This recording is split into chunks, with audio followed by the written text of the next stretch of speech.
Welcome to Chiefs SportsBeat KC. This is the program on YouTube and the podcast where we talk about the Kansas City Chiefs with folks from the Kansas City Star. And today we've got columnist Sam McDowell and beat writer Jesse Newell. I'm Blair Kirchhoff.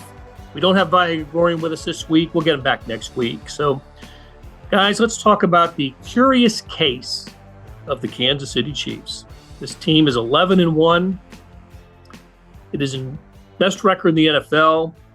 What kind of riding a two-game winning streak here, 5 to go.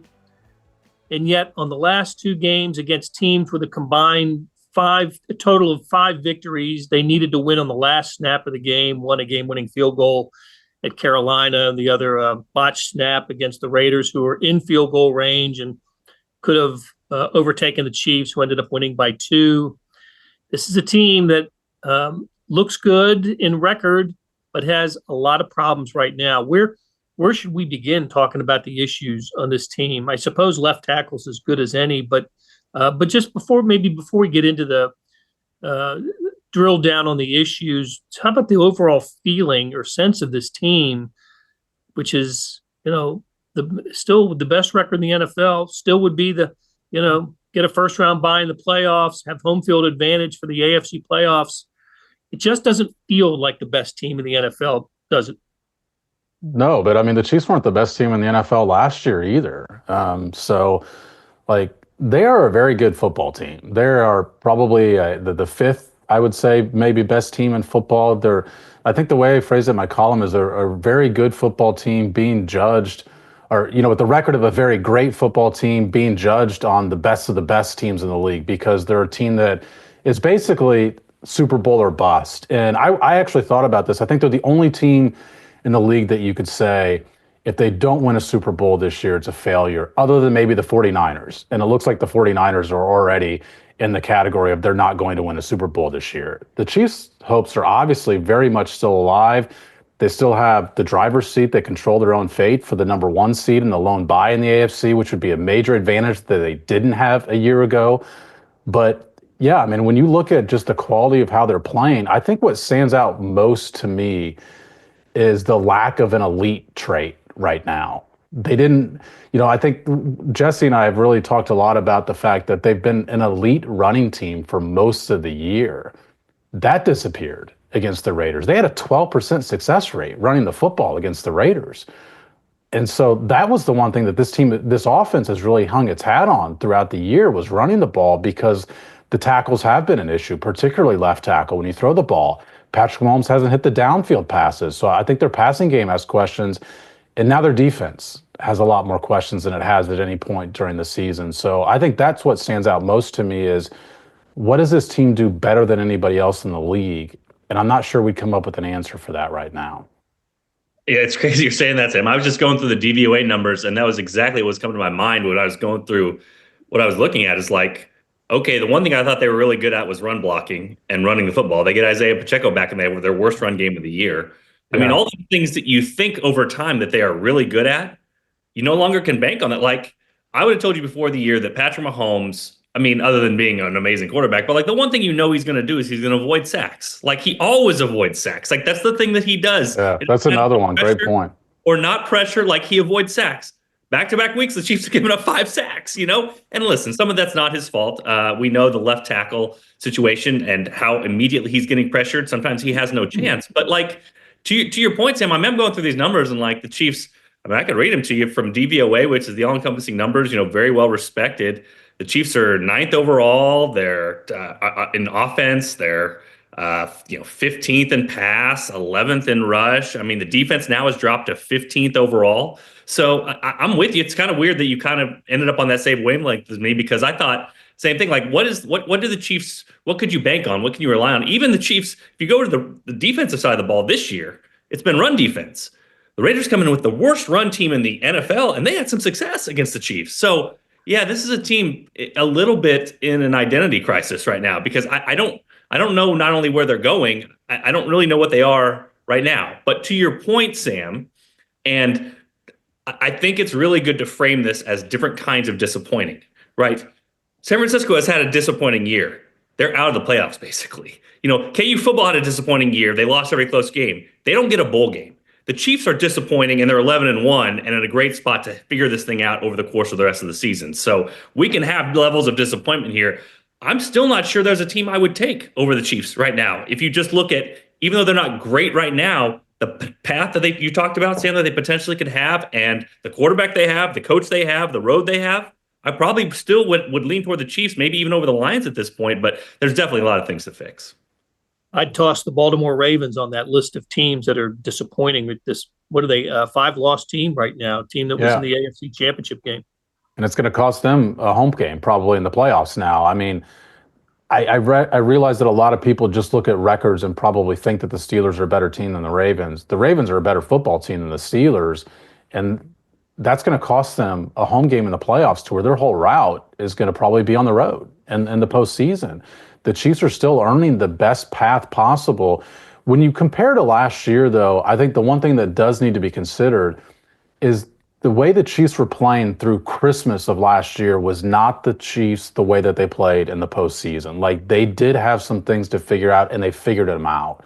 Most notably, their pre-snap operation changed. They really condensed their offense, simplified things for players in their roles to make them realize what their assignments should be on any given play, and they became a much better team. The question that the Chiefs coaches have to be asking themselves now is, what can be replicable to that? What's the correlation to becoming a better football team? Because there's lots of avenues to where they can improve, but last year it was coaching adjustments that changed this. I'm not exactly sure. Well, Blair, you think the lights are out on the Chiefs season, it looks like. Keep the conversation going as I returned to get the lights back on. But yeah, so Blair's got a light malfunction. But yeah, Jesse, I mean, that's what stands out to me is the coaches did make adjustments last year.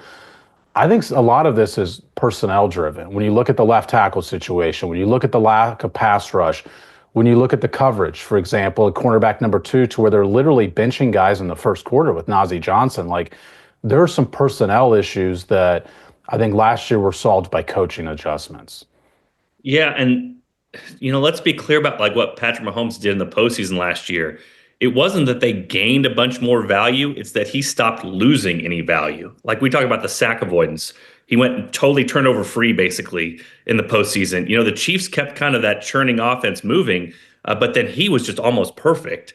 And we have to mention that as well, guys. Like it's kind of like sometimes you get halfway through. I know I keep bringing up college basketball, but you get halfway through a college basketball season and opponents are shooting 40% from 3 on you. And you're like, man, defense sucks. And then like the rest of the year, they shoot 30% from 3 on you. And you're like, oh, the defense is great. Like the Chiefs turnover thing is weird right now. I mean, like they aren't getting any, It would be a big deal if they got one more turnover a game. I mean, we saw it change the game, obviously at the very end against the Raiders, but the Raiders handed them 5 points, but it would change quite a bit if their defense not only could, stop teams a little bit quicker, but could take the ball away maybe once or twice. And that can happen in a small sample. It happened in last year's playoffs. We know with Zay Flowers, like that was a huge play in the Ravens game. So there is some hope here for the Chiefs that some things kind of swing back their direction when it comes to fumble recoveries or getting turnovers, those sorts of things. But to your point, Sam, kind of the bigger picture issues, it will probably take some coaching adjustments and some continual adjustments from here on out, but maybe their personnel will change too. And that's probably where we're at with left tackle.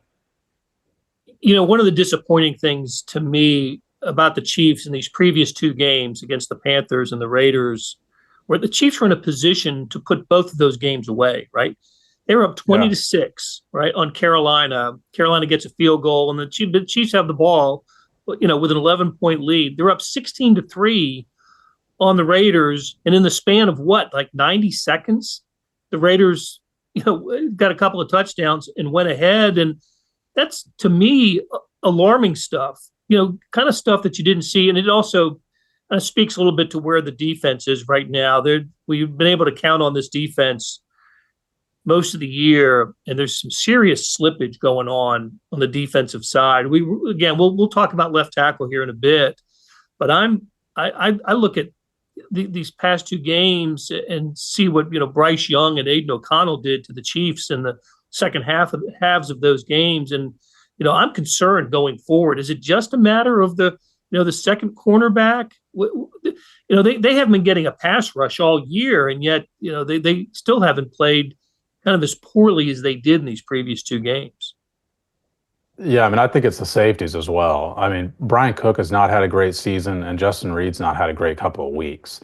And Jesse wrote about this ahead of the Raiders game, which is the amount of explosive plays they're giving up is ridiculous. I mean, they gave up, what was it, like 5 plays that have above 25 yards in that game? Might have been 6 against the Raiders. I mean, that's how you make what, like you said, Blair, 2 possession games suddenly seem like it's tight, or you're even losing the game. Is because I mean, they went at, first of all, Brock Bowers is a great player, but the Chiefs threw everything at him. I mean, Trent McDuffie was guarding him when he gave up the touchdown. I mean, they tried everything against him, and it's been a minute since I think we've just said what really the game that I recall was, remember when the Chiefs went to Cincinnati and Jamar Chase, and they just did not have an answer for a very specific player with Jamar Chase.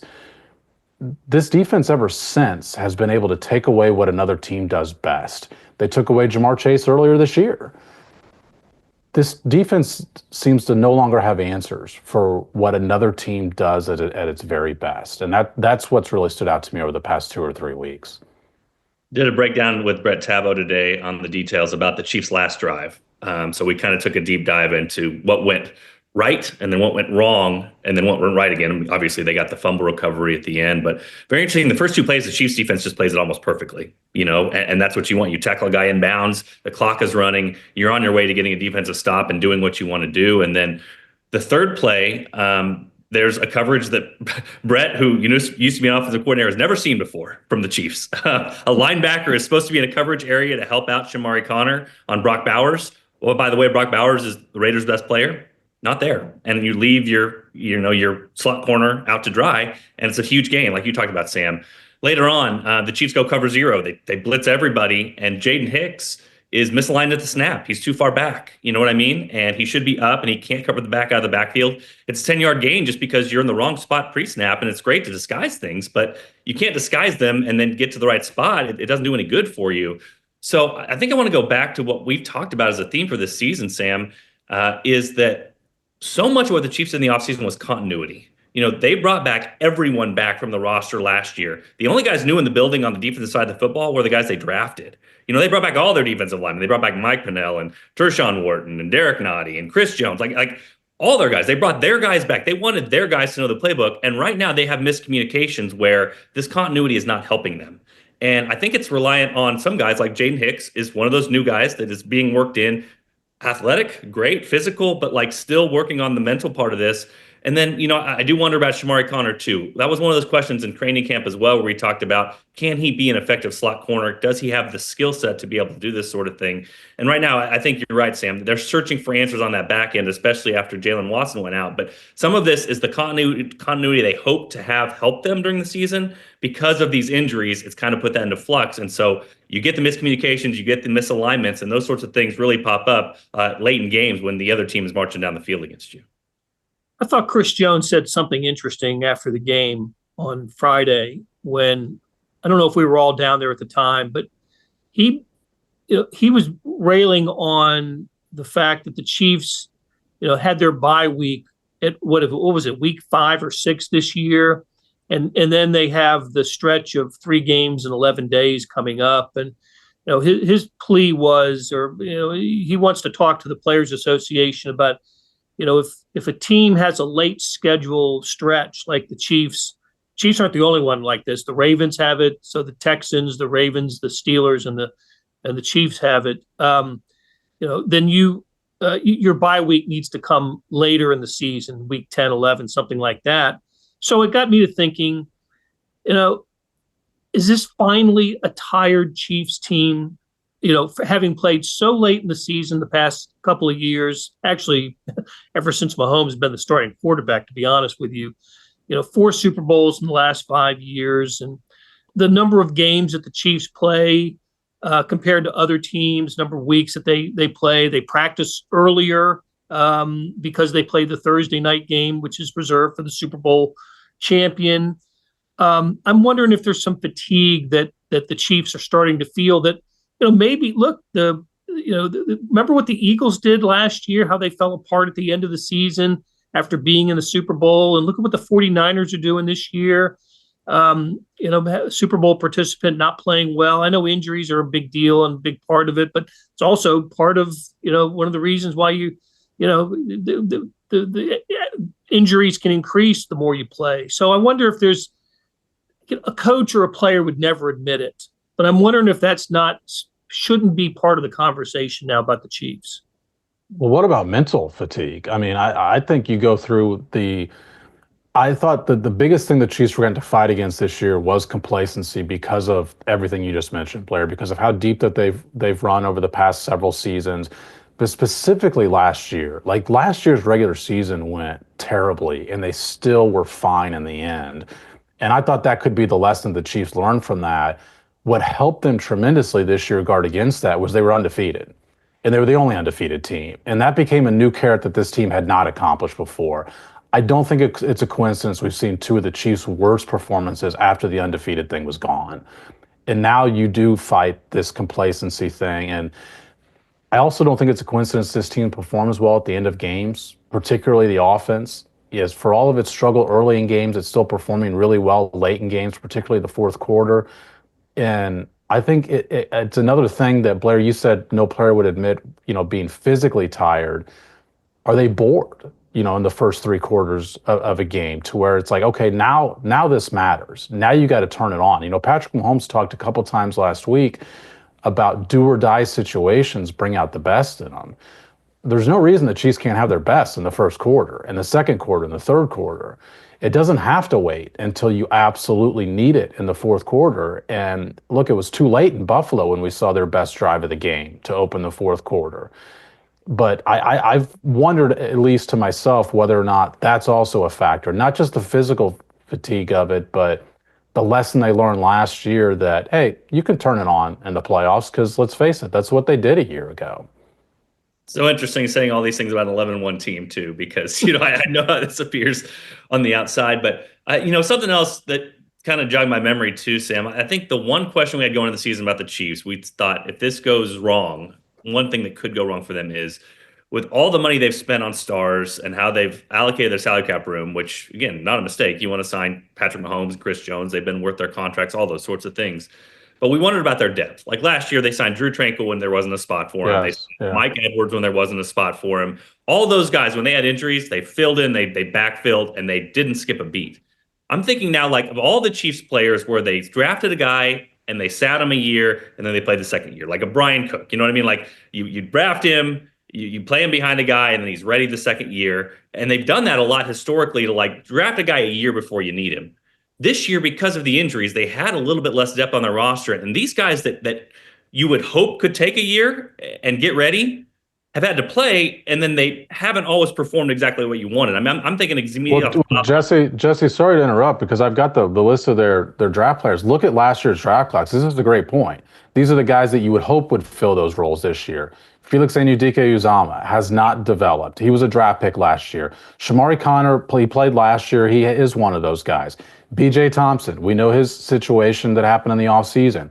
Keandre Coburn, they cut out of training camp last year, or, a couple weeks into the season. Nick Jones did not make the team. And then you look at this year, the only two guys they took defensively were Jaden Hicks, we've already gone over, and Kamal Hadden. That's their defensive draft over the past couple of years. And so they haven't been getting those guys you're talking about that you don't need stars out of the draft all the time. You do need some depth from the draft.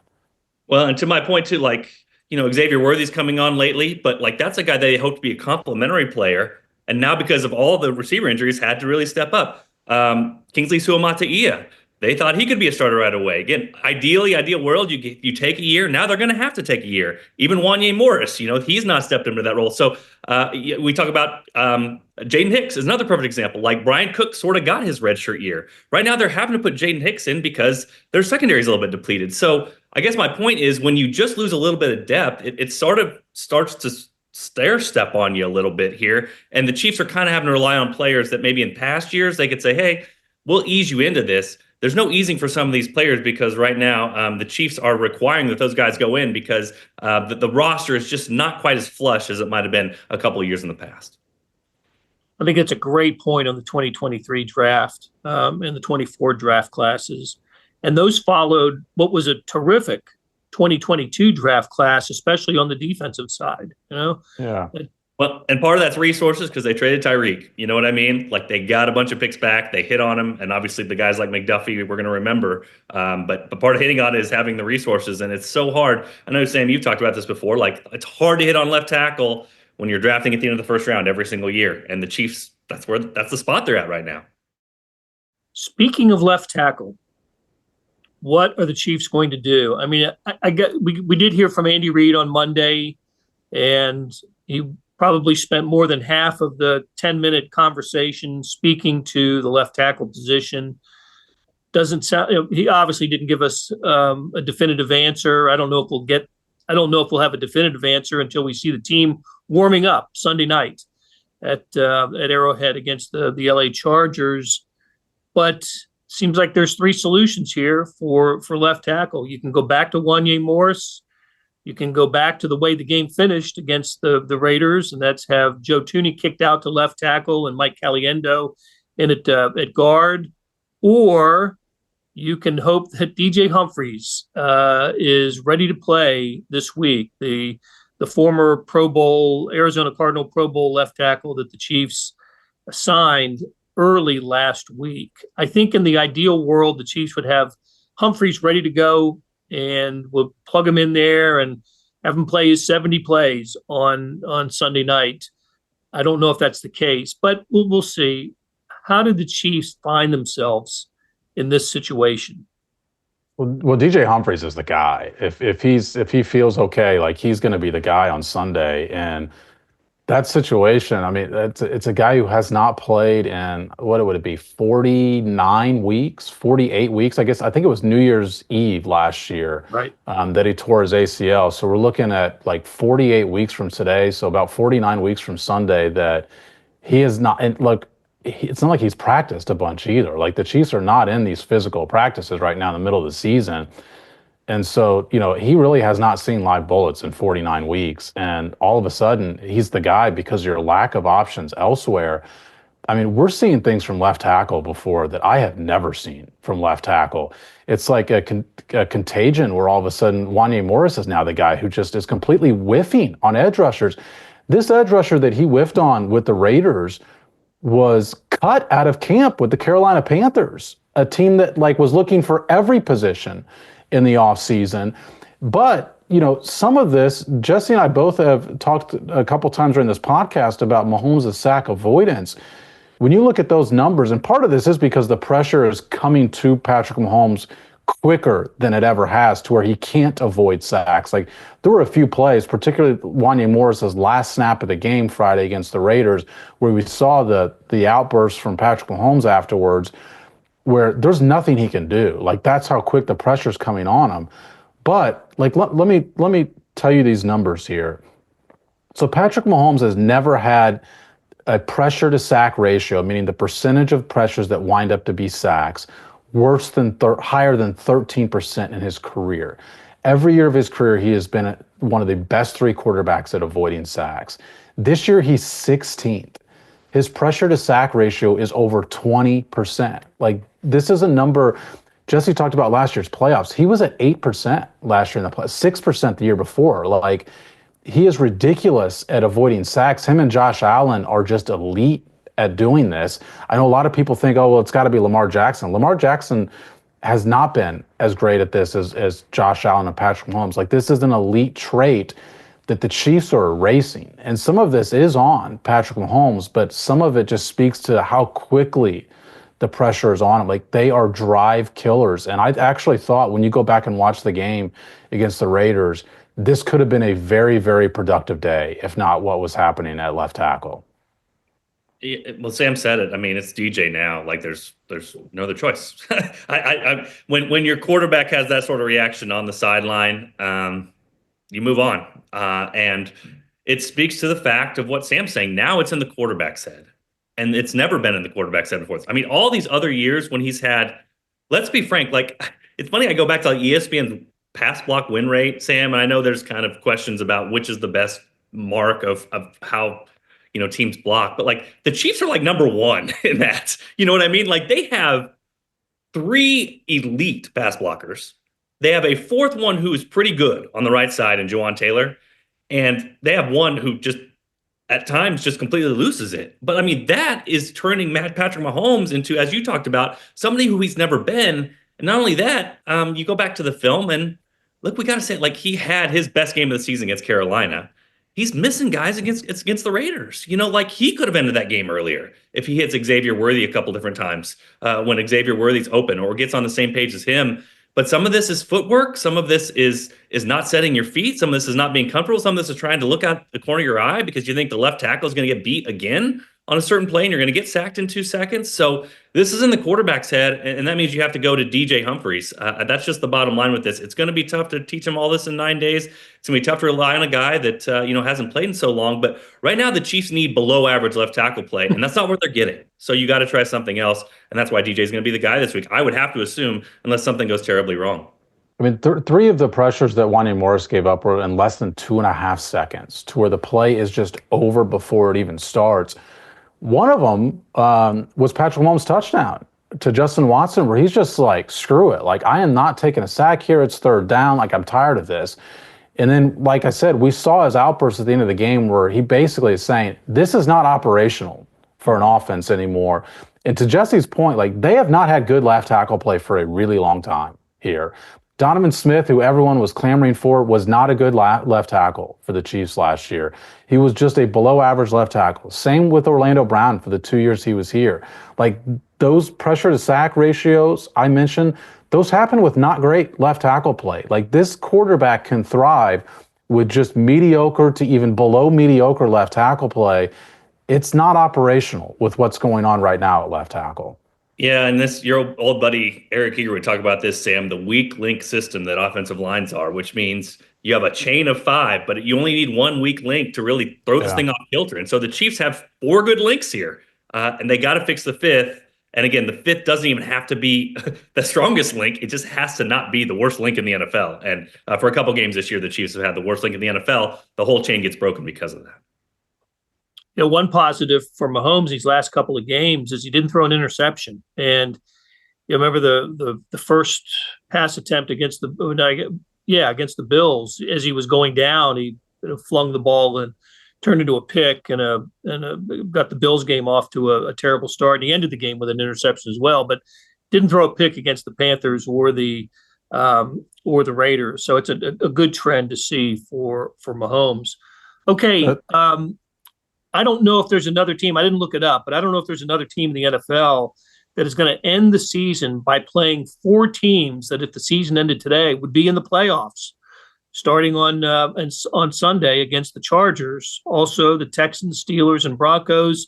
And the team that wouldn't be in the playoffs, the Cleveland Browns, just had a quarterback throw for 500 yards in a game last night. So I'm not sure there's a team with a more difficult schedule in the final month and plus of the season than the Chiefs. And the way they're playing here the last few weeks, I'm not feeling it for a great finish. They were 11-6 a year ago. They're 11-1 now. I think they're going to be closer to last year's record than a 16-1 mark. You guys with me? Real quick, I get to Sam, but they're playing perfect for that. They beat every team by 2 points. What are you talking about, Blair? Right? Look, I mean, they'll be favored in every game they play over the rest of the season. And there are some teams that play. I mean, look, the Lions schedule comes to mind. They have the Packers, Bills, at Bears, at 49ers, and the Vikings. New England's schedule is ridiculous because they have the Bills twice. But what's changed over these last 2 weeks is the Chiefs had one of the easiest schedules left in the NFL. Well, it's because of the 2 teams they just played with the Panthers and Raiders. The Bills had a much harder schedule, but they just played the 49ers, who, by DVOA standards, were still a good team. They had a lot of injuries against the Bills. It was not a great matchup. Brock Purdy hadn't thrown the football until Friday before the game.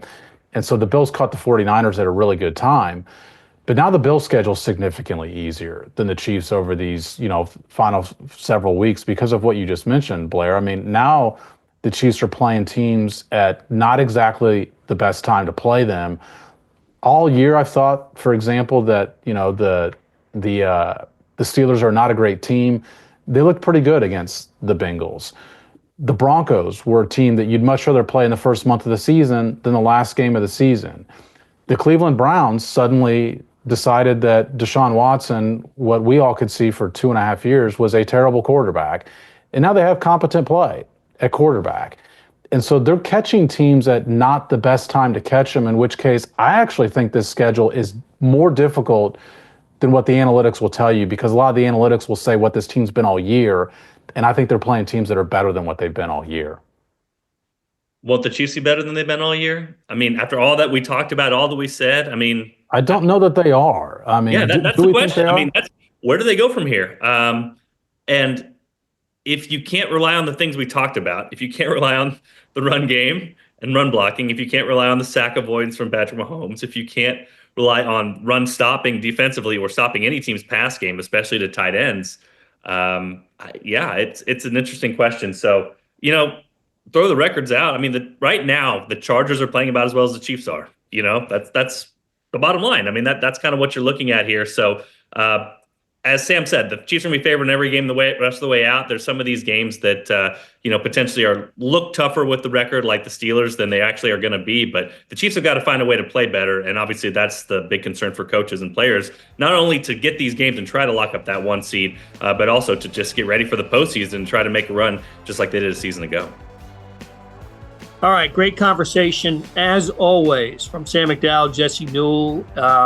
Thank you guys. Thanks to Randy Mason and Monty Davis for producing this show. We got to get out of here before the lights go out again. We need to do a better job of paying the light bill around here. So until then, thanks for listening, and we'll talk again next week.